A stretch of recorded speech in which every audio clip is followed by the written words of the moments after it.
अस्सलाम वालेकुम नाजरीन, आप देख रहे हैं नया पाकिस्तान और मैं हूं शहजाद इकबाल। पंजाब में सूबाई असेंबली के इलेक्शन 30 अप्रैल को होंगे या 8 अक्टूबर को, इस हवाले से सारी नजरें अब सुप्रीम कोर्ट पर है, जहां कल इस बारे में अहम समाअत होगी। कल की अहम समाअत से पहले वफाकी हुकूमत ने वाजे कर दिया है कि हुकूमत 3 रुकनी बेंच का फैसला तस्लीम नहीं करेगी।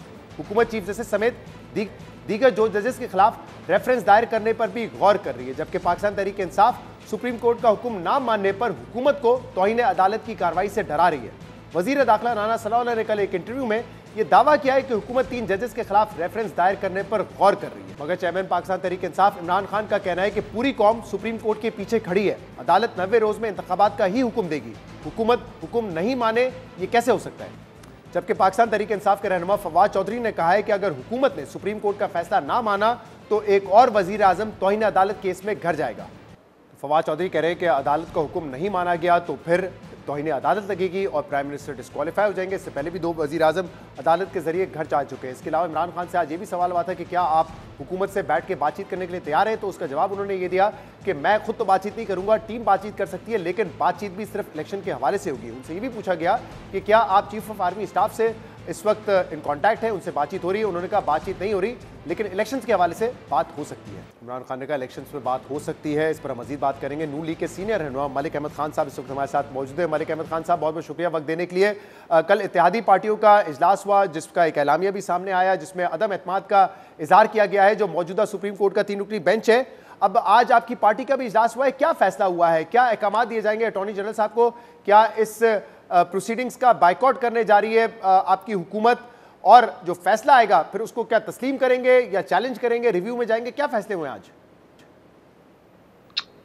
जी शहजाद, बहुत शुक्रिया आपका। देखिए, इस पे हमारी एक राय कोई आफ्टर थॉट नहीं है। हमने तो जिस दिन पहले दिन ये जब 9 to 7 and then 7 to 5 and then 5 to 3, तो पहले जब फैसला आया तो आपको याद होगा कि एक द देन अटॉर्नी जनरल, वो भी हमारे साथ थे, लॉ मिनिस्टर थे, मैं भी था वहाँ पे।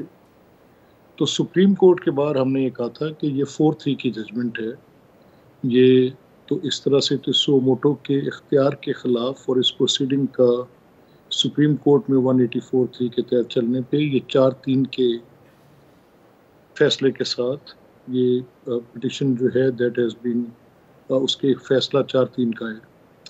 और हमारी यही स्टेटेड पोजीशन है। हम तो ये बार बार बात कह रहे हैं कि ये क्योंकि 4 मुअज़्ज़ज़ जज साहिबान ने ये फ़ैसला दिया है और उसमें उन्होंने ये बात की है कि सुप्रीम कोर्ट इस मुकदमे को इस अंदाज में सुनने का मजाज नहीं है, और ये 4 की अक्सरियती राय है और 3 की माइनॉरिटी राय है। लेकिन उसके बाद क्योंकि chief justice was on one side, जिसमें 3 थे, तो चीफ जस्टिस ने फिर ऑर्डर ऑफ द कोर्ट और फिर जो पोजीशन ऑफ द डिसीजन, जो डिसाइडेड मेंबर्स के बेंच की डिसीजन की थी, उनको उस तरह से उन्होंने फिर कैलकुलेट नहीं किया।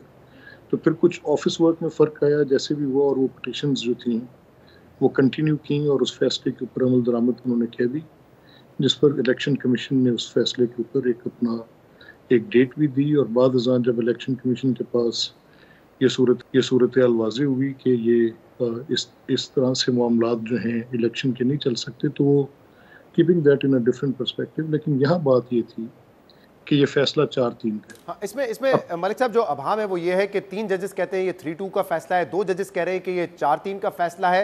अब ये अभाम तो जाहिर सी बात है अदालत ने ही दूर करना है, जिसके लिए तरीक़ेकार भी बताया गया अटॉर्नी जनरल साहब को कि आप दरख्वास्त डाल दें तो फिर आपको पता चल जाएगा, उस पर वजाहत आ जाएगी। लेकिन जो आईनी माहिरीन है वो ये कह रहे हैं कि फिलहाल जो समाज चल रही है उसका फैसला तो अब होना ही है, और फैसला कल आए परसों आए वो तो होगा ही। तो मुमकिन तौर पर अगर ये फैसला है कि 30 अप्रैल को ही जो डेट दी गई थी उसी पे इलेक्शन हो, तो फिर आपकी हिकमत अमली क्या होगी? नहीं, हमें एतराज़ नहीं है। हम ये कह रहे हैं पहले आप ये तय कर लें, क्योंकि वो सिर्फ 2 जज साहिबान नहीं कह रहे। वो जो रिक्यूज़ल की पोजीशन है जिसमें वो कह रहे हैं, वो सिर्फ जजेस जब रिक्यूज़ करते हैं तो शहजाद आप भी जानते हैं, वो उनकी इस रिक्यूज़ल की इंटीमेशन बेस्ड अपॉन रीजंस होती है, और वो जो अपनी डिटेल्ड बात कर रहे हैं, अब वो ये पोजीशन 3-2 वाली बात बाद में रहेगी कि 2 जज साहिबान ये कह रहे हैं। अब ये तो पोजीशन वाज़ेह तौर पे सामने आ गई, और फिर जो एक फैसला इसमें जस्टिस काजी फैज़ी साहब का भी इससे पहले की एक जजमेंट में कॉन्स्टिट्यूशन ऑफ बेंचेस का, चलें उसको वक्ती तौर पे एक साइड पे रख दें, लेकिन वो एग्जैक्टली ये पोजीशन डिपिक्ट करता है जो इस वक्त क्राइसिस ऑन हैंड है। पहले जुरिस्डिक्शन का पॉइंट, किसी भी मुकदमे में पहले जुरिस्डिक्शन का पॉइंट तय होगा कि क्या ये मुकदमा इस जगह पे काबिल समात है। अगर तो है तो फिर ठीक है, फिर हमें एतराज़ नहीं है, पहले इस चीज़ को तय करके आगे चलना चाहिए। और मुझे ये उम्मीद है कि सुप्रीम कोर्ट इस मुकदमे में पहले जुरिस्डिक्शन के पॉइंट को, क्योंकि मैं कह रहा हूँ कि आपकी जुरिस्डिक्शन नहीं है, once I am saying that कि मेरी जुरिस्डिक्शन आपकी नहीं है, तो फिर इस पॉइंट को पहले एड्रेस करना लाजिम है। सुप्रीम कोर्ट के लिए भी लाजिम है। Supreme court is a creation of a law.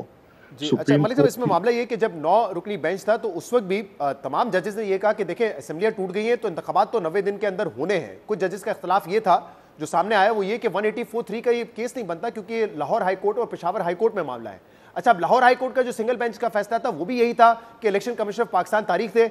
Election commission of Pakistan delay करती रही, हुकूमत डिले करती रही, गवर्नर केपी ने तारीख नहीं दी, इसलिए ये मामला अदालत में पहुंचा है। तो इर्रिस्पेक्टिव ऑफ अदालत में क्या फैसला होता है, लेकिन आपकी हुकूमत और आपकी इत्तेहादिया जमातों ने तो ये फैसला किया है ना कि इलेक्शन नहीं होने 90 दिन के अंदर और इलेक्शन अक्टूबर में ही होंगे, एक साथ होंगे। ये सियासी फैसला तो आप कर ही चुके हैं ना। नहीं शहजाद, मैं ये फैसला सियासी नहीं है, ये बिल्कुल पहले आईनी तौर पे इस बात को तय करना है। सियासत आइन के गिर्द है, आइन से बाहर नहीं है, और आइन जो कहता है वो मानना और तस्लीम करना बहुत ज़रूरी है। अच्छा देखें, ये जो 90 रोज़ की बहस है, इसको अगर आप आइसोलेशन में लेंगे तो फिर तो शायद आप जो कह रहे हैं वो आपको अपनी राय कायम करने का हक है, क्योंकि आप सिर्फ इनफरादी तौर पे 90 रोज़ की बात ले रहे हैं। अगर आप केयर टेकर्स की स्कीम को साथ लेंगे तो फिर आप ये बात जो कह रहे हैं ये नहीं कह सकेंगे। अब कॉन्स्टिट्यूशन ने जो केयर टेकर्स की स्कीम इनकॉर्पोरेट की, ये बड़े हमारे 40 साल के आइन के साथ होते इंतखाबात के तजर्बे के बाद की। अब हमारे पूरे इस खित्ते में भारत की मिसाल दी जाती है जी, सारा साल वहाँ इलेक्शंस होते हैं, तो वहाँ पे तो निगरान का कॉन्सेप्ट ही नहीं है। बांग्लादेश में निगरान का कॉन्सेप्ट नहीं है, किसी और इंतखाबी अमलदारी के अंदर निगरान का कॉन्सेप्ट नहीं है। लेकिन मलिक साहब, जिस इदारे ने इंतखाबात करवाने वो इलेक्शन कमीशन ऑफ पाकिस्तान है। और इलेक्शन कमीशन ऑफ पाकिस्तान ने जब तारीख मुलतवी की 8 अक्टूबर को, तो उन्होंने ये वजूहात नहीं दी कि केयर टेकर के मसाइल पैदा हो जाएंगे। उन्होंने कहा है कि फंड्स नहीं है और सिक्योरिटी नहीं है, ये उन्होंने वजूहात दी है। वो ये तौजी तो नहीं पेश कर रहे हैं वो। नहीं देखिए, बात सवाल ये है कि पहले आप आईनी बात पे थे, फिर आप इलेक्शन कमीशन की तौजी पे आ गए। मेरा सवाल ये है कि पहले आप उस आईनी बहस से आगे कर गुजर लें, और उस दोनों बातों को, जो आपकी 90 रोज़ की बहस है और निगरान के ज़रिए इंतज़ाम इंतखाब हैं, इस बहस के ऊपर पहले हमें उसकी तकमील करनी चाहिए। अगर तो 90 रोज़ में किए गए इंतखाबात एक स्टैंड अलोन इंतखाबात के लिए प्रोवाइज़ो है तो ठीक है, लेकिन अगर इंतखाबात के प्रोवाइज़ो में आर्टिकल 224 की भी कोई अहमियत है और वफाकी हुकूमत के होते हुए आप एक उसकी जिसकी एक पॉलिटिकल उसकी हैसियत है और वो निगरान नहीं है, और उसके ज़रिए इंतज़ाम आप दो मुल्क के सूबों के अंदर। इसमें मुझे लेकिन एक बात समझाइएगा मलिक अहमद साहब, मार्च 2022 में आप लोग वोट ऑफ नो कॉन्फ्रेंस लेकर आए। उससे पहले आप 1.5 साल तक पीडीएम एक मुहिम चलाती रही कि वजीर आजम इस्तीफा दे। तो अगर उस वक्त असेंबलियां टूट जाती, वजीर आजम असेंबली तोड़ देते पहले ही, जिसका मुतालबा आप देते, तो फिर क्या होता? फिर आप कौमी असेंबली के इंतखाबात में नहीं जाते, आप इंतजार करते कि 5 साल की मुद्दत जब प्रोविंशियल असेंबलीज की पूरी होगी फिर कौमी असेंबली में इंतखाबात होंगे। ऐसा तो नहीं था ना? अगर किसी भी वक्त इमरान खान असेंबलियां तोड़ देते वोट ऑफ नो कॉन्फ्रेंस से पहले, तो आप तो यही डिमांड करते ना कि कौमी असेंबली में इंतखाबात करवाएं, या आप इंतजार करते कि नहीं 5 साल पूरे होने दें, सुबह असेंबली के फिर इंतखाबात होंगे? नहीं, बिल्कुल आप दुरुस्त कह रहे हैं, उसका तरीकाकार तो आइन में दिया हुआ है। अगर असेंबलियां तोड़ दी जाती और वज़ीर आज़म और लीडर ऑफ द अपोजिशन किसी नतीजे पे निगरान के बंदोबस्त पे ना पहुंचते, तो इलेक्शन कमीशन के पास इख्तियार था एक मुकम्मल निगरान का कायम करने का, और वो हो सकता था। जी, निगरान सेटअप तो कायम होता, लेकिन जब पंजाब की 141 सीटों पे इलेक्शन हो रहा होता है तो वहां पे तहरीक इंसाफ की हुकूमत होती, जब सिंध में इलेक्शन हो रहा होता है तो वहां पे पीपल्स पार्टी की हुकूमत होती। नहीं, ऐसा नहीं है। ये देखिए, यही तो मैं आपसे सवाल कर रहा हूँ कि कुछ चीज़ें जिनको आप, जब आपके इशूज़ ऑन हैंड आते हैं तो फिर आप उन प्रॉब्लम्स को एड्रेस करते हैं। ये कहा जाए कि वफाकी हुकूमत को तोड़ दिया जाता और सूबे के अंदर एक सूबे में एक हुकूमत बैठी होती जिसकी अमलदारी होती, इस सूरत में भी मुश्किल हो जाता। इन चीज़ों को आइन ने अपने तय जिस तरीके से तय किया है उसकी मुताबिकत में जनरल इलेक्शंस के अंदर एक मुकम्मल अमलदारी की हुकूमत बैठी हो जो कि निगरान ना हो, भले से वो सूबाई हो और भले से वो वफाकी हो। इसका हल जो है वो आइन के अंदर अभी जिस तरीके से तजवीज़ किया गया वैसे हम प्रैक्टिस नहीं कर रहे। देखिए, ये आइन ने कंसीव नहीं किया कि इस तरह की सूरत हाल पैदा होगी। ये मैं आपको याद होगा, मैं आप ही के प्रोग्राम में आप ही के साथ चंद माह कबल मैंने आपसे ये बात की थी कि देखें, कॉन्स्टिट्यूशंस दुनिया में आइन के अंदर जो तरमीम होती हैं वो एक लिविंग डॉक्यूमेंट के तौर पर होती हैं, और वो अपनी प्रैक्टिसेस के एतबार से उसके अंदर अपनी अमेंडमेंट्स लेकर आते हैं। सही। तो अब मुझे मुझे समझाइए मलिक साहब के आइन में तो है कि 90 दिन का केयर टेकर सेटअप होगा। अगर आप अक्टूबर में इलेक्शन कराएंगे तो फिर 90 दिन तक से कैसे तजावुज करेगा केयर टेकर सेटअप? और जब आप ये कहते हैं कि इंडिविजुअली किसी असेंबली में इलेक्शन नहीं हो सकते, तो बेसिकली जो आइन इख्तियार देता है चीफ एग्जीक्यूटिव को कि वो असेंबली तोड़ सकता है, वो इख्तियार भी आप उससे छीन रहे हैं, क्योंकि आप कह रहे हैं कि इलेक्शन अगर होंगे तो 5 साल बाद ही होंगे। इसको कैसे एड्रेस करेंगे फिर? नहीं, हुआ यही, देखिए ना, अब इसको पहले तारीखी तनाजुर में देखना जरूरी होगा। हुआ यही कि जब आपने 1973 में ये आइन दिया, उसके बाद फिर कुछ तरामीम की, फिर 76 के इलेक्शन लॉज आपके पास आए, फिर 2017 के आए, फिर उसके दरमियान 18th अमेंडमेंट आई और उसी में केयर टेकर इनकॉर्पोरेट हुआ। अब ये वो सवालात हैं जो आपने उठाए हैं, ये दुरुस्त सवालात हैं जो कि उठाए जाने चाहिए और ये एक आइनी मुबाहिसे का मुतालबा करते हैं। अगर आज ये तस्वुर किया जाए ओवर द प्रीवियस प्रैक्टिसेस, देखें जितने इंतखाबात किसी भी हुकूमत के ज़रिए इंतज़ाम हो गए, उनमें बड़ा झगड़ा यही रहा कि ये क्योंकि गवर्नमेंट्स थी, इनकी अपनी पार्टीज इलेक्शन कंटेस्ट कर रही थी और उन नताइज पर किसी ने उन नताइज को तस्लीम नहीं किया। और मैं शहजाद आपसे एक बात कह दूँ, और मैं ये कन्विंस्ड हूँ, मैंने कल ये बात प्राइम मिनिस्टर से भी कही है, मैं पब्लिकली भी इस बात को कह रहा हूँ दोस्तों के साथ। देखिए, इंतखाबी नताइज का तस्लीम न करना इस मुल्क में हादसे से हम आ चुके हैं। पहले इंतखाबी नताइज और इंतखाबात से कबल इतना बड़ा तनाज़ा और वो इंतखाबात जो इतने मुतनाज़ा हों, ठीक है, आज चेयरमैन तहरीक इंसाफ ने एक बात की है कि इंतखाबात पे बात होनी चाहिए, दुरुस्त है। तो इन्हीं इंतखाबात के सिलसिले की एक कड़ी है कि जब साकिब निसार की कोर्ट के अंदर बेतहाशा लॉपसाइडेडनेस के साथ लोगों की पॉलिटिकल पार्टीज को ट्रिम करके इंतखाबी नताइज मतलूबा हासिल करने के लिए इमरान की पार्टी को फेवर की जा रही थी, that should be the part of that dialogue होना चाहिए। करें इमरान बात, आए जुरत करें, इमरान ये जुरत करें। कई सारे तनाज़ात है और ये तो कहा जा रहा है ना कि अगर कल अगर कोर्ट का फैसला आता है 3 रुकनी बेंच का और हुकूमत, देखिए वो तो दैट इज बिटवीन ये, क्योंकि बड़ी मुश्किल, दकीक और इंतहाई मेहनत तलब ये आईनी सवालात हैं जिन पर बहस अदालत में होनी है और वकला अपनी बेहतरीन तैयारी कर रहे हैं। मैं इसमें पूछना चाह रहा हूँ कि आपकी स्ट्रेटजी क्या है, क्योंकि कल राना सनाउल्लाह साहब ने कहा है कि इस बात पर गौर किया गया है कि 3 जजेस के खिलाफ रेफरेंस लाया जाए, फैसला नहीं हुआ है लेकिन वो कह रहे हैं फैसला हो सकता है। तो इस पर आप लोगों की जमात संजीदगी से गौर कर रही है? अगर ऐसी कोई कॉन्क्रीट एविडेंस जिसमें रेफरेंस किसी जज के खिलाफ बनता है तो आर दे सेक्रेड काउज, जाना चाहिए, क्यों ना जाए। अगर उसके खिलाफ कोई एविडेंस है उनके साथ, उन साहब के खिलाफ तो जरूर जाना चाहिए। तो अभी किस बुनियाद पे आप लोगों ने गौर किया है कि क्या वो फुल कोर्ट नहीं बना रहे इसलिए किया है, या आपको लगता है कि जो फैसले आए हैं वो आपके खिलाफ आए हैं, इस बुनियाद पे तो नहीं रेफरेंस दायर हो सकता ना? नहीं, देखिए, मैं सिर्फ एक बात कह रहा हूँ, थोड़ी सी मैं आपके सवाल की तरफ आने से पहले सिर्फ 30 सेकंड की आपसे इजाजत चाहूँगा। जी मलिक साहब, जो आज इमरान कह रहे थे कि इलेक्शन पे बात, तो मैं ये कह रहा हूँ कि इलेक्शन पे बात ये ज़रूर, ये जो कह रहे हैं वो होते कौन है और क्या होते हैं, हम पाकिस्तान की पॉलिटिकल पार्टीज हैं। इमरान की पैदाइश तो अभी जुमा 8 दिन की है। ये वो सियासी जमातें हैं जिनका दहाइयों से इस मुल्क के अंदर एक सियासी अमल के अंदर हिस्सा लेती हैं। और ये मैं इनको बता दूं इमरान साहब को कि अगर आप आज इलेक्शन की बात कर रहे हैं तो दुरुस्त है, यहाँ तक पहुँचने में आपको 2016 से, फिर चले हम ज़्यादा पीछे नहीं जाते, तो 2016 से किस तरह से सुप्रीम कोर्ट के अंदर बैठे एक चीफ जस्टिस ने आपको फैसले दिए जो आपके हक में है, वो भी इन इंतखाबात की बहस में है।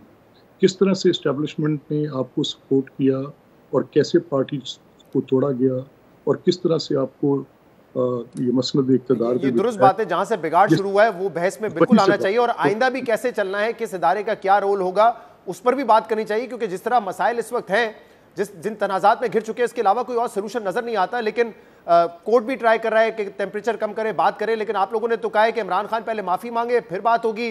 कल भी आप लोगों ने कहा कि इमरान खान से बात नहीं हो सकती, तो फिर कैसे बात होगी? देखिए शहजाद, माफी मांगना या उसकी तलाफी करना तो ये एक अलहदा सूरत हाल है। पहले आप इसकी एक ट्रुथ बेस तो प्रोवाइड करें ना। देखें, आप ये आज आपके लिए जो चीज़ें कोशर हैं, कल वही सारे क्राइम आपके अपने थे। आज वो आप कहते हैं कि ऐसे में मैं एक एक करके आपको चीज़ें गिनवा सकता हूं। मैं इस तफसील में जाए बगैर आपसे ये सिर्फ पूछना चाह रहा हूँ कि जो आप बात करें ठीक है, लेकिन ये इनिशिएट कैसे होगा? यहाँ तो कोई नजर नहीं आ रहा ना कि कोई सियासी जमात पहल करने को तैयार हो। अदालत कह रही है दर्जा हरारत कम करे, गारंटी करें हमें कि आप लोग बात करेंगे, दर्जा हरारत कम करेंगे, आप लोगों को गारंटी देने के लिए तैयार नहीं है। इनिशिएट कैसे होगा ये प्रोसेस? चाहे जिसमें भी बात करनी है, इलेक्शन पे बात करें, 2016 से जो बिगाड़ पैदा हुआ उसमें भी बात करें, इनिशिएट तो करें ना फिर। नहीं, देखिए शहजाद, मैं तो एज अ पॉलिटिकल वर्कर ये समझता हूँ कि पाकिस्तान के मसाइल का हल सियासी इस्तेहकाम में है। जिस रविश पे आज हमारी पूरी लैंडस्केप को ये पॉलिटिकल पार्टी पीटीआई मेनली इसके अंदर इस जुर्म की इस ये जुर्म से सरजद हुआ है पीटीआई से। और मैं ये समझता हूँ कि जब तक सियासी इस्तेहकाम नहीं होगा, मुआशी इस्तेहकाम भी ख्वाब रहेगा और मुल्क के अंदर ये एक सूरत हाल जो है ये ऐसे रहेगी। लेकिन एक बात तय है, इसमें किसी किस्म की कोई दो राय और शक नहीं है कि अवाम पाकिस्तान जो कुछ ये करते रहे हैं, ये जिस पॉपुलैरिटी और जिस पोजीशन के ऊपर जाके ये एक बात करने की अपनी एक वो डिज़ायर रखते हैं और कहते हैं और एक तकब्बुर से बात करते हैं कि ये होते कौन है, ये इनका जो इनका अंदाज है बात करने का, इनको कौन, ये तो इंसान तो ऐसे बात नहीं करता। सही, ठीक है, पॉलिटिकल लीडर। आपने भी उनके बहुत शुक्रिया मलिक अहमद खान साहब। वहाँ से प्रोग्राम में हमने मुतादिद पाकिस्तान तहरीक इंसाफ के रहनुमाओं को भी आने की दावत दी थी, उन्होंने जवाब नहीं दिया। प्रोग्राम में एक ब्रेक शामिल करेंगे, इसके बाद एक अहम मामला है जो पाकिस्तान में एक अरसे तक बहस जारी रही है, खासतौर पर जुडिशल एक्टिविज्म के हवाले से, सुमोटो केसेस के हवाले से। उस पर साकिब निसार, साबिक चीफ जस्टिस साकिब निसार के हवाले से एक डिज़ाइनर है, उन्होंने खुलकर बात की है, जिक्र किया है कि कैसे उनको डैमेज किया गया, उनकी ज़ाती लाइफ को, उनकी इन्वेस्टमेंट को पाकिस्तान में किस तरीके से डैमेज हुई, उस पर तफसील से बात करेंगे ब्रेक बाद।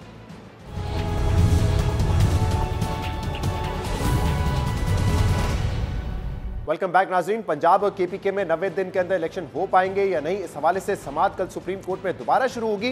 पिछली समाअत में चीफ जस्टिस उमर अता बंदियाल ने इस उम्मीद का इजहार किया था कि पीर का सूरज अच्छी नवीद लेकर तुलू होगा। उन्होंने दौरान समाअत ये कोशिश भी की जो सियासी दर्जा हरारत है उसको कम किया जाए। पॉलिटिकल पार्टी से कहा कि आपको ये गारंटी देनी पड़ेगी कि आप सियासी दर्जा हरारत को कम करेंगे। लेकिन इस वक्त हम देख रहे हैं जो सियासी डिवाइड है वो बड़ा वाज़ेह है और सियासी इख्तलाफात सिर्फ आपसी नहीं है, जो बेंच है उसको लेकर भी तकसीम नजर आ रही है। हुकूमती जमातें ये वाजे कर चुकी हैं कि जो सुप्रीम कोर्ट का 3 रुकनी बेंच है उसका फैसला नहीं माना जाएगा। और ये भी कल राना सनाउल्लाह ने कहा है कि मुमकिन है हम इन 3 जजेस के खिलाफ रेफरेंस दायर करें। और नवाज शरीफ तो ये भी कह चुके हैं कि जो फैसला आएगा उससे मुल्क में मजीद बिगाड़ पैदा होगा, डॉलर जो है वो 500 रुपए तक का हो जाएगा। जबकि दूसरी तरफ पाकिस्तान तहरीक इंसाफ का ये कहना है कि अगर हुकूमत ने 90 दिन के अंदर इंतखाबात नहीं करवाए तो वो तौहीन अदालत के मुर्तकिब होंगे। और ये भी तहरीक इंसाफ ने फैसला किया है कि अगर इंतखाबात अपने वक्त पर नहीं हुए तो वो सड़कों पे निकलेंगे। कल क्या होने जा रहा है इस पर हम बात करेंगे। कानूनी माहिरीन हमारे साथ मौजूद है, जस्टिस रिटायर्ड शाइक उस्मानी साहब। आप दोनों का बहुत बहुत शुक्रिया ज्वाइन करने के लिए। हैदर भाई साहब, आप पहले बताइएगा कि कल क्या होने जा रहा है, क्योंकि जो सियासी डिवाइड है वो तो बड़ा वाज़ेह है। कोर्ट में बेशक चीफ जस्टिस साहब ने ये बात की हो कि सियासी दर्जा हरारत कम करें, लेकिन वो होता हुआ नहीं नजर आ रहा। बल्कि एक तरफ तो हम देख रहे हैं हुकूमती जमातें बेंच पे अदम एतमाद का इजहार कर रही हैं, दूसरी तरफ पाकिस्तान तहरीक इंसाफ कह रही है कि अगर फैसला नहीं किया 90 दिन में इंतखाबात का तो फिर हुकूमत जो है वो तौहीन अदालत की मुर्तकिब होगी। तो कहाँ जाते हुए नजर आ रहा है आपको पूरा मामला? जी शहजाद, आप बिल्कुल सही फरमा रहे हैं। पोलराइजेशन जो है वो एक अनप्रेसिडेंटेड नेक्स्ट लेवल पे जा चुकी है। And I think chief justice साहब अगर कोई बात इस हवाले से कर रहे थे तो यू वुड थिंक कि वो अपना हाउस इन ऑर्डर के हवाले से कर रहे हो, जहाँ उनका कोई दायरा इख्तियार है। कुछ उन्होंने इतवार को इफ्तारी रखी हो, मुझे नहीं पता। लेकिन जाहिर है कि जहाँ तक सियासी पार्टीज का ताल्लुक है तो पिछली समाअत से जो है वो हालात और ख़राब ही हुए हैं। पीडीएम का एलामिया आ चुका है, सड़कों पर जाने की धमकी जो है वो पीटीआई दे रही है, और ये बात भी क्लियर है कि बॉयकॉट भी करने की बात आ गई है। तो अब यही लगता है कि जो भी फैसला आएगा, अभी तक एक्सपेक्टेशन यही है कि इलेक्शन करवाने के हवाले से होगा। रिएक्शंस कुछ इसी तरह के आ रहे हैं और बेंच के ऑब्जर्वेशंस भी कुछ इसी तरह के हैं। और फिर वो जब ऑर्डर आएगा तो उसके 30 दिन के अंदर ही वो टाइम पीरियड होगा जब ये कानून साजी जो की गई है वो जो है वो एक कानून बन जाएगा। ये जो practice and powers and practices of procedure of the supreme court के हवाले से कानून साजी की गई है, तो फिर वहां पे ये जो फैसला अभी अगर बिल फर्ज आ जाता है कि इलेक्शन करवाएं तो वो फिर अपीलेबल होगा। और वो वाली अपील जो है वो जाहिर है कि एक 3 मेंबर से लार्जर बेंच के पास जाएगी और ये वाले जज उसमें नहीं बैठे होंगे। फिर क्या सिनारियो होगा, ये भी एक सवाल उठ जाता है। और क्या वो इस दौरानिये में ये जो कानून साजी है जिसके तहत ये अपील होगी, क्या इसको लाहौर हाई कोर्ट में तो नहीं चैलेंज कर लेगी पीटीआई और सस्पेंड करवा लेगी ताकि ये काम सुप्रीम कोर्ट में हो भी ना सके। तो हम देखें ये बहुत सारी ऐसे मफरूज़ों की तरफ अब जा रहे हैं जो कि मुल्क के लिए बहुत बुरे हैं। मेरे ख्याल से बुराई की तरफ हमारे कॉन्स्टिट्यूशनल, इकोनॉमिक और सोशल फैब्रिक को लेके जा रही है यह बात। एंड आई थिंक कहीं ना कहीं ज़रूरी है कि पसे पर्दा ही सही कोई ना कोई बातचीत हो कि ये जो एक दूसरे का खतरा और एक दूसरे को ख़त्म करने का ख्याल है सबका, इसको ख़त्म होना चाहिए। शाइक उस्मानी साहब, आप कैसे देख रहे हैं इस पूरे मामले को? एक तरफ हुकूमती जमातें हैं, बेंच पे अदम एतमाद का इजहार कर चुकी हैं, दूसरी तरफ एक जमात है जो कहती है कि इलेक्शंस वक्त पे होने चाहिए। कैसे आपको लगता है कि कानूनी तौर पर यह मामला आगे बढ़ेगा? देखिए, जहाँ तक के कोर्ट का ताल्लुक है, कोर्ट के एक अपने प्रोसीजर्स होते हैं। अगर कोर्ट ने नोटिस दी है किसी पार्टी को और वो पार्टी नहीं आती, तो उस सूरत में कोर्ट कहती है कि ठीक है, हमने नोटिस दे दी, आप नहीं आए, ये आपकी अपनी मर्जी, और कोर्ट अपनी प्रोसीडिंग शुरू करेगी और फैसला करेगी। उसको कोर्ट को कोई ताल्लुक नहीं है इससे कि कोई बायकॉट कर रहा है कि नहीं कर रहा है। ये तो एक सियासी चीज़ है, इससे कोर्ट के प्रोसीजर से कोई ताल्लुक नहीं। और अगर वो उसमें बायकॉट कर भी देते हैं तो जिससे मैंने कहा कोई फर्क नहीं पड़ेगा, और उसके बाद वो फैसला तो हो जाएगा उनका।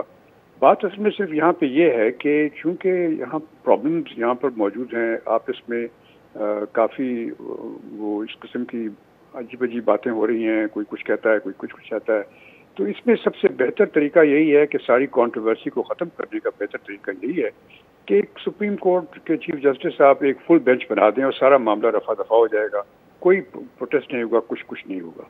लेकिन अब ये क्यों इस चीज़ पे पार्टी अड़ी हुई है कि नहीं करेंगे, वो सुप्रीम कोर्ट फुल बेंच नहीं बना रही है और ये कहते हैं बायकॉट करेंगे, तो ये मेरे ख्याल में बचपने की अलामत है।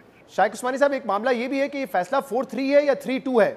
हुकूमत की ये राय है कि ये फैसला 4-3 है, दो जजेस ने भी कहा है कि ये फैसला 4-3 है, इसलिए हुकूमत कह रही है कि 3-2 के फैसले पे इंप्लीमेंटेशन का तो सवाल ही पैदा नहीं होता, वो केस की तो समाअत ही नहीं होनी चाहिए, ये उनका मौक़िफ़ है। तो कल का जो फैसला है, कल जो समाअत होगी, उस पर क्या ये बहस पहले सेटल होनी चाहिए कि क्या 4-3 का फैसला है या फैसला 3-2 का है?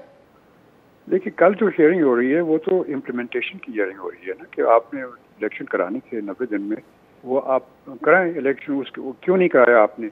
ये जो बाकी चीज़ें आप कह रहे हैं, ये तो एक प्रोसीजरल चीज़ें हैं जिससे कि उसका कोई ताल्लुक नहीं है। उसके लिए फिर इनको गवर्नमेंट को चाहिए कि एक नई पिटीशन फाइल करें और उस पर फैसला करवाएं। हैदर भाई साहब, आपको भी ये लगता है कि ये इम्प्लीमेंटेशन का मामला है तो फैसला आ जाएगा इस बेंच की जानिब से, लेकिन जो दूसरा आर्ग्यूमेंट है हुकूमत का कि फैसला तो असल में 4-3 है, और जब फैसला 4-3 है तो फिर इम्प्लीमेंटेशन पे समाअत ही कैसे हो सकती है? देखिए, मेरे ख्याल से तो ये बेंच बड़ा क्लियर है कि आगे जाके जो भी ये समझते हैं कानून के मुताबिक ये तो फैसला करेंगे। ये 4-3, 3-2 में बिल्कुल भी नहीं पढ़ेंगे, ना ये फुल कोर्ट बनाने जा रहे हैं। ये फैसला कर देंगे इसी नुक्ते पे कि 90 दिन के अंदर इंतखाब कराने थे, अब एक डेट आ चुकी है और इस डेट पे आप इलेक्शन करवाएं।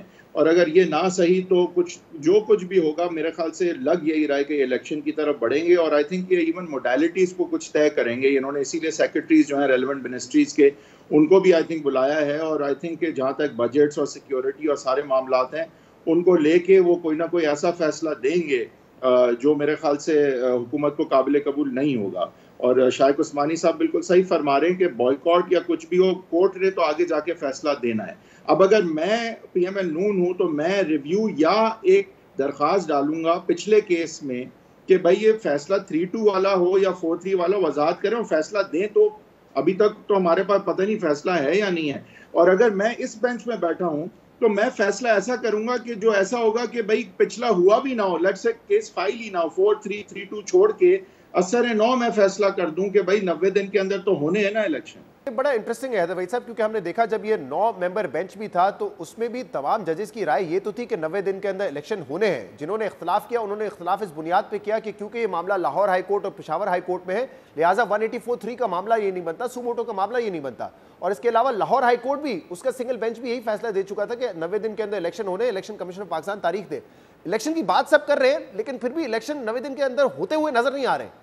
यह आपने बड़ी अच्छी बात की, और अगर पंजाब का मैं सिटीजन हूँ तो मैं तो यही कहूँगा कि ना मुझे इस चीज़ से गर्ज है कि जस्टिस बंदियाल हों या जस्टिस ईसा हों या नवाज शरीफ हों या इमरान खान हों या शहजाद इकबाल हों या शाहजेब खानजादा हों। मैं तो कहूँगा मुझे अपना राइट जो है इलेक्शन का वो चाहिए। और आई थिंक PTI नैरेटिव में पहली दफ़ा आई थिंक पिछले हफ्ते में मरियम नवाज़ और PML नून से हारी है, और काफ़ी बुरी तरह हारी है। आई थिंक मरियम नवाज़ का बहुत कामयाब रहा ये नैरेटिव, और पूरी मीडिया बात जो है वो जजों के खिलाफ की कर रही है, और PTI बिल्कुल बावर नहीं करा सकी कि असल मसला इलेक्शन का है। कोशिश वो ज़रूर कर रहे हैं। शाइक उस्मानी साहब, आप इस मामले को कैसे देखते हैं कि तमाम जजेस मुत्तफिक है इस बात पे कि आइन कहता है कि 90 दिन के अंदर इंतखाबात होने हैं, लेकिन कहीं पे मामला ये है कि क्या सुप्रीम कोर्ट को ये केस सुनना चाहिए या फिर जो लाहौर हाई कोर्ट और पेशावर हाई कोर्ट सुन रही थी वहीं पे ये मामला चले, वो भी ये दे चुके हैं। तो सब लोग बात तो कर रहे हैं 90 दिन के इलेक्शन होने की, लेकिन वो होते हुए नजर नहीं आ रहे। तो आपको लगता है कि अब जो फैसला आ जाएगा हुकूमत के ऊपर बाइंडिंग होगा कि उस पर अमल दरामद करें, या जैसे हैदर वही साहब कह रहे हैं कि जो नया कानून बना है उसके तहत वो अपील में चले जाएंगे और मामला लटक जाएगा? देखिए, जो नया कानून बनाया है तो उसकी तो कोई अहमियत है नहीं, क्योंकि ये जो चेंजेस लाना चाहते हैं प्रोसीजर में वो सिर्फ कॉन्स्टिट्यूशनल अमेंडमेंट के थ्रू ला सकते हैं, कोई कानून बना के नहीं ला सकते। तो वो तो नॉन स्टार्टर, शुरू से नॉन स्टार्टर है। उसके खिलाफ चैलेंज हो जाएगा लाहौर हाई कोर्ट में और लाहौर हाई कोर्ट उसको स्टे कर देगी, उसका मामला रुक जाएगा। वो उसकी प्रॉब्लम नहीं। प्रॉब्लम यहाँ पे जो है ये कि अगर फर्ज किया सुप्रीम कोर्ट ने फैसला कर दिया कि इलेक्शन कराना है आपने 90 दिन के अंदर जिस तरह आइन में लिखा हुआ है, तो उसके खिलाफ आपके कहने के मुताबिक जो कि 3 लोग की बेंच है या 5-3-4 की बेंच है, किसकी है, तो वो जो मामला है इस वजह से ये कहना कि ये इसके मजाजी नहीं है कि ये फैसला कर सकते हैं, तो ये फिर उसके इस जजमेंट पे जो भी जजमेंट होगी सुप्रीम कोर्ट की उसके खिलाफ वो रिव्यू में जा सकते हैं। ये रिव्यू की तो पॉसिबिलिटी है हमेशा, कोई सुप्रीम कोर्ट की जजमेंट कोई भी हो उसको रिव्यू में जा सकता है। तो रिव्यू में जा सकते हैं और कह सकते हैं कि आपके पास तो ये अथॉरिटी नहीं थी कि आप ये फैसला करें। बहुत बहुत शुक्रिया। शाइक उस्मानी साहब और हैदर वहीद साहब हमारे साथ मौजूद थे। प्रोग्राम में शामिल करते हैं एक ब्रेक, इसके बाद हम मजीद बात करेंगे। हमारे साथ वेलकम बैक। मुल्क की सियासी और अदालती तारीख में चीफ जस्टिस के सुमोटो इख्तियारात और जुडिशल एक्टिविज्म ने न सिर्फ अदलिया की साख को शदीद नुकसान पहुंचाया है, बल्कि मुल्क की मईशत और माशरत पर भी गहरे मनफी असरात छोड़े हैं, जिसकी वजह से रियासती सतून का तवाजुन कई बार बिगड़ा है। साबिक चीफ जस्टिस इफ्तिखार मोहम्मद चौधरी ने मुल्क में जुडिशल एक्टिविज्म की जो बुनियाद डाली थी, पाकिस्तान तवील अरसे तक उसके असरात से बाहर नहीं निकल सका और उनके जाने के बाद भी यह सिलसिला ना रुक सका, बल्कि कुछ ही सालों बाद एक ऐसे शख्स ने चीफ जस्टिस का ओहदा संभाला जिन्हें उनके मुतनाज़ा अदालती फैसलों के साथ साथ गैर अदालती सरगर्मियों की वजह से याद रखा जाता है। साबिक चीफ जस्टिस साकिब निसार का दौर जुडिशल एक्टिविज्म और इंतजामी मामलात में बेपनाह मदाखलत की बदतरीन मिसाल है। जस्टिस रिटायर्ड साकिब निसार ने अपने दौर में पाकिस्तान के सारे माशी और समाजी मसाइल हल करने का बेड़ा उठा लिया था, और ये वो काम थे जो उनके करने के नहीं थे। उन्होंने साफ पानी की फराहमी से लेकर डैम्स की तामीर तक के लिए मुहिम चलाई, अस्पतालों की सफाई के लिए छापे मारे, नाजायज तजावुजात के खिलाफ एक्शन लिया।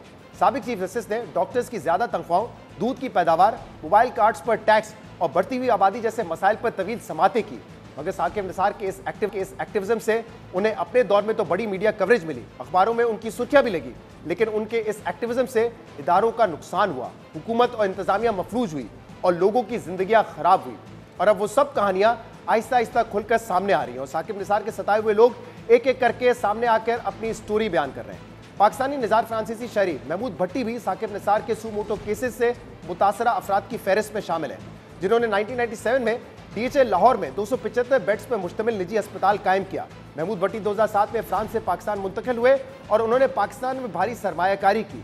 मगर 30 सितंबर 2018 को साबिक चीफ जस्टिस साकिब निसार ने उनसे ऐसा रवैया अपनाया, उनके अस्पताल पर ऐसा धावा बोला जिसने महमूद भट्टी के मुल्क में सरमायाकारी को ही उनका जुर्म बना दिया। साबिक चीफ जस्टिस साकिब निसार के इस जुडिशल एक्टिविज्म से महमूद भट्टी को बेपनाह माली नुकसान हुआ। उन्हें इस कदर ज़हनी अजियत का सामना करना पड़ा जिसकी वजह से वो मुल्क छोड़ने पर मजबूर हो गए। इसी हवाले से महमूद भट्टी ने जियो न्यूज़ को एक खसूसी इंटरव्यू दिया है, जिसमें उन्होंने साबिक चीफ जस्टिस साकिब निसार की कार्रवाइयाँ और खुद पर होने वाली ज़्यादतियों का खुलकर जिक्र किया है। मोहम्मद भट्टी ने बताया है कि कैसे साबिक चीफ जस्टिस ने उन्हें अस्पताल में सबके सामने डिज़ाइनर डाकू कहकर पुकारा, उनसे रूम्स और स्टंट के रेट पूछे, मगर उस मामले पे कभी कोई इंक्वायरी नहीं की। और बाद में जब उनकी बेटी ने टैम फंड के लिए 25 लाख रुपए दिए तो साकिब निसार ने केसेस खत्म कर दिए। पता चला कि उनका भाई भी एक डॉक्टर था और वो सब कुछ उसके लिए कर रहे थे। चीफ जस्टिस साहब जब मेरे हॉस्पिटल आए थे ना, वो आते सारे मुझे कहते हैं डिज़ाइनर डाकू, मुझे कहते हैं तू डिज़ाइनर डाकू। एकदम परेशान हो गया, मुझे पसीने आने शुरू हो गए। ये हुआ क्या है? वो फार्मेसी की दवाइयाँ चेक करवाओ, वो करवाओ। मुझे आप डाकू क्यों कह रहे हैं? मेरा कोई डाका आपने प्रूफ कर लिया, कोई पकड़ लिया है मेरा डाका? वो तो जनाब साकिब निसार साहब तो मौला जट बने हुए थे। उम्रों के रेट और स्टैंड के रेट पूछ रहे थे। उन्होंने इंक्वायरी क्यों नहीं करवाई उस हॉस्पिटल की? 2 तारीखों पे बुला के केस ही खत्म कर दिए क्योंकि डैम में पैसे आ गए थे। पैसे जो थे डैम के कितने पैसे जमा कराए? ख्याल है 25 लाख रुपए, I am not sure, I don't know, लेकिन वो पैसे दे के आ गई। उसके बाद 2-3 तारीखों के बाद काम ही ख़त्म हो गया था। कोई केस नहीं चला, कोई अदालतों में साकिब निसार ने नहीं बुलाया। बाद में मुझे पता चला जी इसका एक भाई डॉक्टर है, उसकी वजह से ये सब चीज़ें कर रहे हैं। पाकिस्तानी निजात फ्रांसीसी फैशन डिजाइनर महमूद भट्टी ने कहा कि साबिक चीफ जस्टिस ने कहा कि मेरा पासपोर्ट जब्त कर लो, मुझे कहा कि कपड़े तब्दील करके आना। मेरा और मेरी अहलिया का पासपोर्ट रख लिया गया। मेरी बीवी को जब ये पता चला तो वो वहीं गिर गई। मेरी जिंदगी खत्म हो गई, मेरी तलाक हो गई। कितना $450 वाला कमरा लाइसेंस क्या भी सर सिस्टम के ਉਹ ਬੁਲਾ ਨਾ ਜਰਾ ਮਾਲਕ ਨੂੰ ਜਿਹੜਾ ਬੜਾ ਅੱਗੇ ਹੋ ਕੇ ਗੱਲਾਂ ਕਰ ਰਿਹਾ ਸੀ ਫਿਰ कॉल द मालिक जी महमूद किधर है? क्यों नहीं पता फिर आपको? करता धरता तो आप है सारे यहाँ पे। नहीं मैं नहीं हूँ, मैं डायरेक्टर हूँ, मैं तो बाहर रहता हूँ, आपको पता है मैं सारे इन्वेस्टमेंट बाहर। You are not going out of Pakistan till we say. नहीं जैसा आप जो कहेंगे मैं आपको कमाल करते हैं। सुप्रीम कोर्ट ने ऑर्डर किया आपको कि 1 लाख से आपने ज्यादा नहीं लेना। ये बता रहे कि आप 2.25 लाख 2.5 लाख रुपए स्टैंटिंग का ले रहे हैं। कपड़े चेंज करके यहाँ का जस्टिस सिस्टम सबसे ख़राब दुनिया में इनका सिस्टम है। जज साहब वो कह रहे हैं FILA को इसको उस लिस्ट में डाल दो, इस डिजाइनर का पासपोर्ट पकड़ो। मेरी वाइफ बाहर की थी, वो तो गिर गई वहाँ पे। मैंने अपने लड़के सिक्योरिटी वालों को अपने घर भेजा है, मुझे कहते हैं कपड़े चेंज करके आना है अदालत में। मेरा पासपोर्ट ले लिया, मेरी उस वाइफ का पासपोर्ट ले लिया, हमें अदालत में ले गए। मेरी ज़िंदगी तो इसने तबाह कर दी ना। मैं पाकिस्तान आगे छोड़ गया, मेरी डिवोर्स हो गई, मेरे स्टैंड पड़ गया क्योंकि मैं अपसेट हो गया ना। एक शरीफ आदमी कि यही होता है ना, एक शरीफ आदमी को आप तंग करेंगे, वो शरीफ आदमी बेचारा डर जाएगा, वो कहेगा ये क्या हो गया। महमूद भट्टी खुद से होने वाली ज्यादतियों का जिक्र कर रहे थे, लेकिन पाकिस्तान में सिर्फ महमूद भट्टी नहीं है जिन्हें साबिक चीफ जस्टिस साकिब निसार के एक्टिविज्म और इंतजामी मामलात में बेजा मदाखलत की वजह से कड़े इम्तिहान से गुजरना पड़ा हो। महमूद भट्टी के निजी अस्पताल पर छापे के अलावा साबिक चीफ जस्टिस साकिब निसार ने अपने दौर में सरकारी अस्पतालों को भी नहीं छोड़ा। साबिक चीफ जस्टिस ने 24 अगस्त 2018 को Pakistan kidney and liver institute में मुबैना माली बेज़ाब्तगियों और डॉक्टर्स की तनख्वाहों पर नोटिस दिया और इस सुमोटो केस में अस्पताल तामीर करने वाले डॉक्टर सईद से तज़दीक आमेज रवैया अपनाया। भरी अदालत में उनकी बेइज्जती की, उनकी तनख्वाह और अस्पताल की तामीर पर होने वाले अखराजात पर सवालात उठाए और समाअत के दौरान अस्पताल के सरबराह डॉक्टर सईद को मुअत्तल करते हुए उनके बगैर इजाजत बैरून मुल्क जाने पर भी पाबंदी लगा दी। और ये सब साबिक चीफ जस्टिस साकिब निसार क्यों कर रहे थे? डॉक्टर सईद ने अपने मुख्तलिफ इंटरव्यूज में खुद इसकी तफसीलात बताई। साबिक चीफ जस्टिस के जुडिशल एक्टिविज्म ने एक अहम सरकारी इदारे की साख और उसके ऑपरेशंस को शदीद नुकसान पहुंचाया, जिसकी तामीर पर अरबों रुपए के अखराजात आए थे और इससे गरीब अफराद को लिवर और किडनी ट्रांसप्लांट का सस्ता और बेहतर ऑप्शन हासिल हुआ था। डॉक्टर सईद के मुताबिक साबिक चीफ जस्टिस के PKLI पर 11 माह के सुमोटो नोटिस की वजह से इस इदारे को 6 अरब रुपए का नुकसान हुआ और वो ये सब कुछ सिर्फ अपने भाई की शिकायत की वजह से कर रहे थे।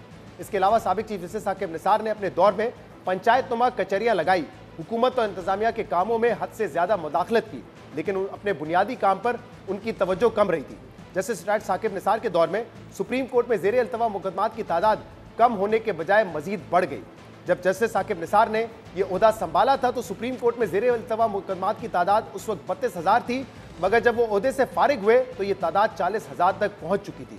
कई सालों तक इल्तवा शिकार केसेस को मुंतकी अंजाम तक पहुंचाने के बजाय जस्टिस रिटायर्ड साकिब निसार को ज्यादा फिक्र डैम्स की तामीर की थी।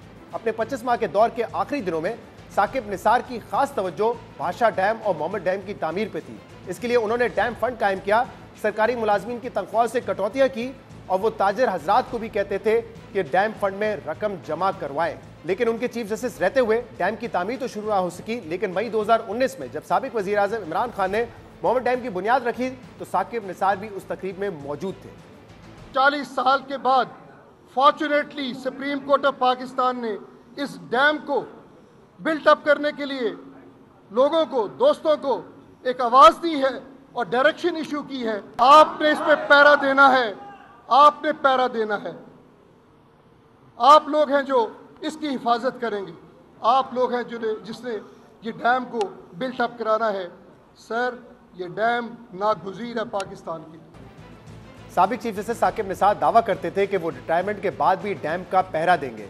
इनके डैम फंड में तकरीबन 16 अरब रुपए जमा हुए, मगर डैम फंड के लिए 1 रुपया भी खर्च नहीं हुआ। इसके अलावा मातहत अदालतों के जज भी साकिब निसार के जुडिशल एक्टिविज्म का शिकार हुए। 23 जून 2018 को साबिक चीफ जस्टिस साकिब निसार ने लाड़काना की एक सेशन अदालत पर छापा मारा।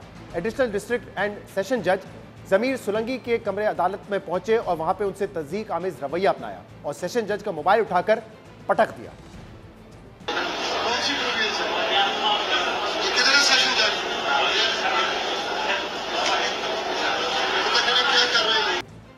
साकिब निसार जब लाड़काना की सेशन अदालत गए तो वहां पे जज का फोन उठा के फेंक दिया और जब साकिब निसार साहब मेंटल अस्पताल गए तो वहां पे बर्तन उठाकर फेंकना शुरू कर दिया।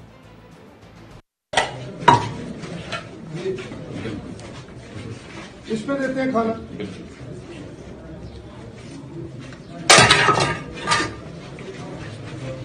कहाँ है आपका स्टोर रूम, खाने के जो चीजें पड़ी होती हैं? ये था वो रवैया और जुडिशल एक्टिविज्म जिसकी वजह से साकिब निसार शायद सुर्खियों में रहे। जुलाई 2018 के आम इंतखाबात से कुछ रोज पहले साकिब निसार पर शेख रशीद की इंतखाबी मुहिम चलाने के इल्जाम भी लगे। साबिक चीफ जस्टिस साकिब निसार ने रावलपिंडी में एक सरकारी अस्पताल का दौरा किया जो अवामी मुस्लिम लीग के सरबराह शेख रशीद के हल्के में आता था और उस दौरे में शेख रशीद खुद साकिब निसार के हमरा थे। सर, मुखालफिन कह रहे हैं कि शेख रशीद की इंतखाबी मुहिम का आगाज कमरा नंबर 1 से हो गया है। ये लोग आप अपने तौर पर बनावट कर रहे हैं, इस तरह की कोई बात नहीं। साबिक चीफ जस्टिस साकिब निसार की सियासी मामलात में मदाखलत इस कदर बढ़ चुकी थी कि इलेक्शन से मुतल्लिक एक केस की समाअत के दौरान उनकी एक वीडियो वायरल हुई थी जिसमें वो खुद कह रहे थे कि 4-5 MPs तो वो खुद इस्तीफा दिला सकते हैं ताकि इलेक्शन हो सके। आपको याद है कि जब हमने करवाया था तो उस वक्त अभी ये प्रॉब्लम नहीं थी कि जी बाई इलेक्शन नहीं हो सकते। अब तो बाई इलेक्शन नहीं हो सकते जी। तो मैंने आपसे कहा था कि 4-5 MPs को तो मैं वैसे ही रिजाइन करवा दूंगा, ठीक है जी, ताकि इलेक्शन करवा दे, मॉक इलेक्शन, अल्लाह खैर करे इलेक्शन। जो हमने करना है मैं आपको एक चीज बता दूं, डिटर्मिनेशन होनी चाहिए। साबिक चीफ जस्टिस साकिब निसार ने अपने दौर में सूमोटो के इख्तियार का बेदरीग इस्तेमाल किया, सियासी और इंतजामी मामलात में हद से ज्यादा मुदाखलत की और अहम बात यह कि साकिब निसार के इस रवैये और इख्तियारात के नाजायज इस्तेमाल का जिक्र जस्टिस मंसूर अली शाह और जस्टिस मंदुखेल ने कुछ रोज पहले अपने हुक्मनामे में भी किया है। 2 सूबों में इंतखाबात से मुतल्लिक अस्कुद केस में 27 मार्च को जारी होने वाले फैसले में जस्टिस मंसूर अली शाह ने और जस्टिस मंदुखेल ने साबिक चीफ जस्टिस साकिब निसार के दौर में अस्कुद नोटिस के जरिए इंतजामी मामलात में मदाखलत को तनकीद का निशाना बनाया। हुक्मनामे में एक पॉलिटिकल साइंटिस्ट यासिर कुरैशी की किताब का हवाला देते हुए लिखा कि जिस तरह साबिक चीफ जस्टिस साकिब निसार ने अस्कुद नोटिस के इख्तियार इस्तेमाल किए वो तारीख में कभी ऐसे इस्तेमाल नहीं हुए। हुक्मनामे में तंजिया तौर पर इस बात का जिक्र किया गया कि जस्टिस साकिब निसार ने सारे पाकिस्तान के माशी और समाजी मसाइल को ठीक करने का बेड़ा उठाया हुआ था। साकिब निसार के दौर में पानी की शफाफियत और तकसीम से लेकर दूध की पैदावार तक, अस्पतालों के इंतजाम से लेकर तालीमी मैदान में तफरीक और बढ़ती हुई आबादी पर कंट्रोल सब अदालती हथौड़ों के जद में आए। फैसले में यह भी नकल किया गया है कि साबिक चीफ जस्टिस ने 2018 के सिर्फ इब्तिदाई 3 महीनों में 30 अस्कुद नोटिस लिए जो कि सब के सब अखबारी खबरों, टीवी खबरनामे की शेयर सुर्खियों या सोशल मीडिया पर शेयर की गई किसी पोस्ट की बुनियाद पर लिए गए। जबकि एक केस में तो जस्टिस साकिब निसार ने सोशल मीडिया पर शेयर होने वाली एक ऐसी तस्वीर पर नोटिस लिया जिसमें एक जनाजे को सेवरेज के पानी में से गुजार कर लेके जाया जा रहा है। बहरहाल साकिब निसार ने बतौर चीफ जस्टिस खुद को एक मकबूल अवामी लीडर और अवाम का मसीहा समझा और उनका कंडक्ट भी उसी तरह का था, लेकिन वो सब उनकी मकबूलियत या मसीहाई नहीं बल्कि उनके ओहदे की ताकत थी जिसका वो गलत इस्तेमाल कर रहे थे और जब उनकी ये ताकत खत्म हुई तो वो माजी का बेमज़ा किस्सा बनकर रह गए। पाकिस्तानी फैशन डिज़ाइनर मोहम्मद भट्टी के इल्ज़ामात पर हमने साकिब निसार को प्रोग्राम में आने की दावत भी दी, मगर उन्होंने प्रोग्राम में आने से माजरत करते हुए कहा कि मोहम्मद भट्टी के इल्ज़ामात में कोई सदाकत नहीं है, कोई बात सच नहीं है, वो झूठी शोहरत हासिल करने के लिए सियासी प्रोपेगेंडा कर रहे हैं। आज के प्रोग्राम में इतना ही। शो से इजाज़त दीजिए। अल्लाह हाफ़िज़।